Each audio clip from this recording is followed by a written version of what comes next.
আসসালামু আলাইকুম সুপ্রিয় দেশবাসী। চারদিকে শোনা যাচ্ছে, বিশ্ব মিডিয়ায় প্রচার শুরু হয়েছে বাশার আল হাসিনা পালিয়ে গেছে।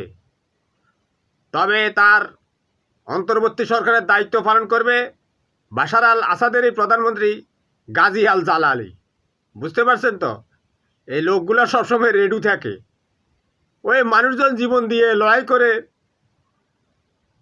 দেশ স্বাধীন করে, আর এরা এসে প্রধানমন্ত্রী হয়, বুঝছেন? এরপরে জনগণকে ভুলে যায়। এতদিন বাশার আল আসাদের প্রধানমন্ত্রী ছিল, এখন আবার অন্তর্বর্তী সরকারেরও প্রধান। কোনো ভূমিকা নাই। সে ইচ্ছে করলে তো বাশার আল আসাদকে দুইটা লাথি উৎসা মারতে পারত, কিন্তু নিরাপদে চলে গেছে বাশার আল আসাদ, বুঝছেন?